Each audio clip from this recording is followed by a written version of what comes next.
L'horreur dans la poursuite de l'Europe. Que s'est-il passé à Melilla le 24 juin? L'enclave espagnole a été le théâtre d'une violence sans précédent pour les associations. Ils ont décidé de tuer ces personnes pour lancer un message à la jeunesse africaine qui est en train de migrer vers l'Europe. C'est la seule chose qui explique ce qui est en train de se passer. Car le bilan est sans appel. 23 personnes ont trouvé la mort dans cette tentative vendredi.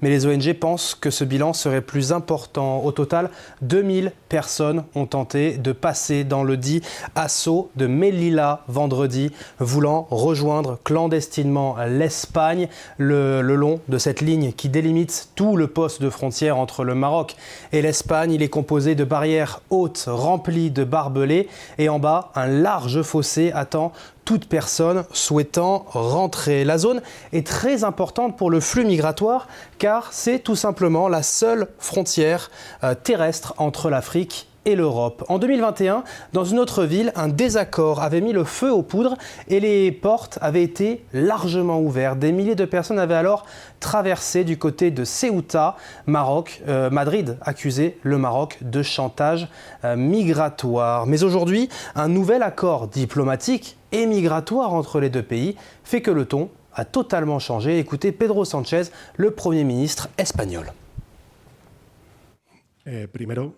J'exprime ma solidarité et donne raison au travail extraordinaire accompli par les forces de sécurité de l'État de notre pays. Certains ont été blessés à cause de cette violente agression. Et je pèse mes mots, c'est un assaut violent et organisé par des mafias qui trafiquent des êtres humains vers une ville du territoire espagnol. C'était une attaque contre l'intégrité territoriale de notre pays, de manière violente. Mais pour les organisations défendant le droit des personnes sur place, hors de question de glorifier le travail des autorités comme l'a fait Pedro Sánchez. Une enquête a été demandée par l'Union africaine qui demande à faire la lumière sur les événements. D'autres questions demeurent. Pourquoi les enterrements ont déjà eu lieu sans avoir identifié les personnes décédées ni fait la moindre autopsie? Et pourquoi les personnes arrêtées sont dans des gendarmeries marocaines et non espagnoles? Pour Diallo Mamadou du collectif des communautés subsahariennes au Maroc, le traitement des personnes est tout simplement inhumain. On l'écoute. Les tuer comme des animaux.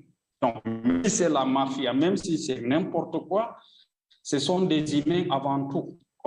Mais ce qu'on est en train de monter aujourd'hui, c'est dire que c'est la mafia, c'est monter, descendre, pareil comme ça. Non, toutes les personnes comment dirais-je, de porte-parole de sa procès, ou des lieux où il y a eu des événements, les personnes qui ont été arrêtées sont détenues à des endroits inconnus jusqu'à présent. Est-ce que vous comprenez? On est en train de les piéger d'un nombre à un autre nombre pour les juger, les condamner sans même respecter les procédures juridiques qui s'imposent à la matière. Est-ce que vous comprenez?